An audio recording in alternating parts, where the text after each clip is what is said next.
गुरु आचार्य पाठ का, गुरु साक्षात् परम साधु, तस्मै श्री गुरवे नमः। निरागाय नमो नमः, निराशूर्ये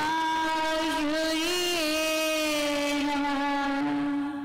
जो निरंतर सिद्ध परमेश्वरी भगवान की, देवादिदेव श्री आदिनाथ भगवान की, परम पूज्य गुरु नाम गुरुदेव आचार्य श्री विमल सागर जी, सन्मति सागर जी महामुनि राज की, परम पूज्य बुंदेलखंड के पितृआचार्य युग श्रवणाचार्य सूर्य दक्षाचार्य गणाचार्य गुरुदेव श्री विराट सागर जी महामुनि राज की, परम पूज्य पट्ट श्रवणाचार्य श्री विशुद्ध सागर जी महामुनि राज की, अनेक सामय विश्व धर्म की, सर्वतोभक्त महामंडल विधान की, श्रेष्ठ आचार्य श्री परम सद्गुरु परम आराध्य पूज्य गुरुदेव के चरणों में रह करके जो भी जिनेंद्र भगवान की अर्चना महिमा के बारे में सुना वही आपके लिए कहेंगे। हम सभी का अनंत अनंत भाव के पुण्य का उदय कि आज हम सभी लोग यहाँ पर जिन आगम में कही गई 4 प्रकार की बृहद पूजाओं में से कल्पवृक्ष महामंडल विधान, सिद्ध चक्र विधान, इंद्रध्वज विधान और हम कर रहे हैं यहाँ पर सर्वतोभद्र महामंडल विधान।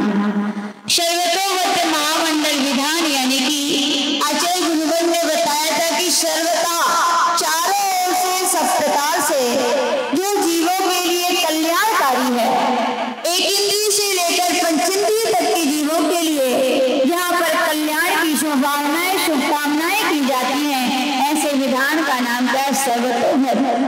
या कहा जाता है कि सर्वता भद्रा। इस विधान में जितने भी भद्र महापुरुष हुए हैं उनकी इस विधान में हम पूजन करेंगे, आराधना करेंगे, उपासना करेंगे, इसलिए भी इसका नाम क्या है? सर्वतोभद्र महामंडल विधान है। या कहें सर्वतोभद्र मंडल विधान यानी कि यहाँ पर जितने तीनों लोकों में सभी जितने कृत्रिम चैत्य हैं और उनमें विराजमान एक एक चैत्यालय में 108 जितनी प्रतिमाएं हैं उनकी इसमें अर्चना करेंगे। या कहें 720 जो कर्म भूमि के तीर्थंकर भगवंत होते हैं, भूत भविष्य वर्तमान काल संबंधी उन तीर्थंकर भगवंतों की जिसमें आराधना उपासना की जाएगी और जिसमें संपूर्ण नवदेवताओं की जिसमें उपासना की गई है और अंत में सिद्ध भगवान की जिस विधान में उपासना की गई उसका नाम क्या है? सर्वतोभद्र महामंडल विधान है। ऐसे सर्वतोभद्र महामंडल विधान करने का बड़ा आप लोग अपने आप को सौभाग्यशाली समझो। विनोद भैया बहुत हर्षित हो जाओ। बोले क्यों? क्योंकि कहा जाता है इंद्रध्वज विधान तो केवल कौन करते हैं? कौन करते पंडित जी इंद्रध्वज विधान? केवल मध्य लोक के लोग या फिर सोदर मित्र आदि जो है मध्य लोक के, क्योंकि मनुष्य तो केवल 2.5 दिन तक ही जा सकते, उसके बाद नहीं जा सकते। देव ही इंद्रध्वज विधान करते हैं। 458 कृत्रिम जलालयों में जाकर के वहां ध्वजा लगाते हैं। और कल्पद्र महामंडल विधान चक्रवर्ती करता है। कौन करता है? जिसमें वह किमिक्षित दान देता है। और एक है नंदीश्वर पर्व जिसमें चारों निकाय के देवता वहां पर जाकर आपका सौभाग्य है कि संप्रति अभी वर्तमान में कौन सा पर्व चल रहा है? नंदीश्वर महापर्व, जहाँ चारों निकाय के देव जाकर के चारों पैरों में चारों प्रकार के देव एक ही दिशा में जाकर के जिनेंद्र भगवान की अर्चन कर रहे हैं। इतना ही कर सकते हैं, लेकिन सभी देव पंडित जी सभी कृत्रिम चैत्यालयों में नहीं जा सकते। वहां जाके वहां की वंदना नहीं कर सकते। क्यों नहीं कर सकते?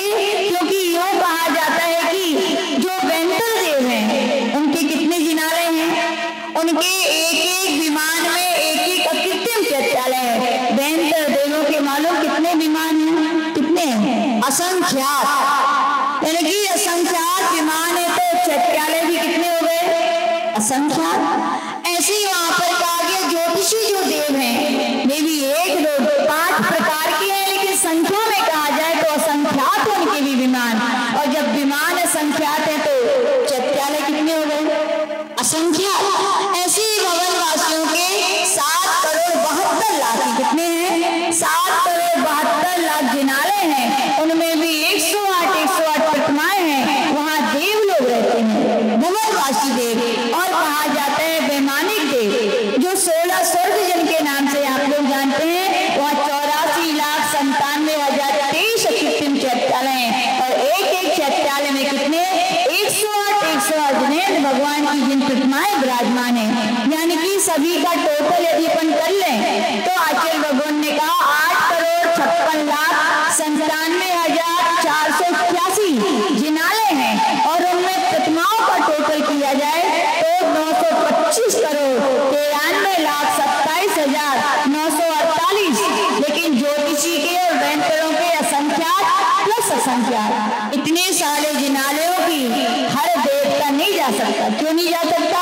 वैंतर देव का एक स्थान नियत है, नीचे तो जा सकते हैं, लेकिन ऊपर कहा गया है कि सुमेरु पर्वत के ऊपर वे नहीं जा सकते हैं। लेकिन हम सभी का सौभाग्य कि हम मध्य लोक के वासी यहीं बैठ करके सारे अकृत्रिम चैत्यालयों की क्या कर रहे हैं? वंदना कर रहे हैं। यूं कहा जाता है कि ये सर्वतोभद्र महामंडल विधान रोग शोक को दूर करने वाला है। देश में जहाँ भी बड़े बड़े उपद्रव महामारी है, वहाँ यूं कहा जाता है विधान को कर दिया जाए तो प्लेग जैसी महामारियां दूर हुई हैं। ऐसा यह विधान है। यूं कहा जाता है सर्वतोभद्र विधान जो व्यक्ति अपने जीवन में कर लेते हैं उनकी अपमृत्यु नहीं होती, यानी कि उनका अकाल मरण नहीं होता है। और कहा गया इस विधान को करने वाले वे भक्तगण धन यश लाभ सुख शांति और संपत्ति की उनके यहाँ पर हमेशा वृद्धि होती है, उनका हमेशा सब जगह मंगल होता है। और जो वो जिनेंद्र भगवान के सामने मनोकामना करते हैं उनकी मनोकामनाएं पूर्ण होती हैं। और ऐसे भव्य प्राणी सर्वतोभद्र महामंडल विधान को कर करके नियम से कहा जाएंगे। सबसे पूछा जाए ऋषभ भैया कहाँ जाना आपको? स्वर्ग की मोक्ष जाना है, लेकिन बीच में थोड़ा आराम करना पड़ेगा, थक जाओगे ना। तो आचार्य भगवान कह रहे हैं सर्वतोभद्र महामंडल विधान करने वाले जी नियम से स्वर्ग जाते हैं। स्वर्ग आदि मनुष्य गतियों के अभ्युदय सुखों को भोग करके अंत में जिनेंद्र भगवान के द्वारा कही गई जिन दीक्षा को धारण करके अपने आत्मस्वरूप की सिद्धि कर मोक्ष पद को प्राप्त करते हैं। ऐसा यह सर्वतोभद्र महामंडल विधान हम सबके जीवन में कल्याणकारी हो। हमारे जीवन का ही नहीं, जितने भी विश्व में संसार में जितने भी जीव हैं सबका कल्याण करे, सबको सुख और शांति दे। इसी भावना के साथ जो परम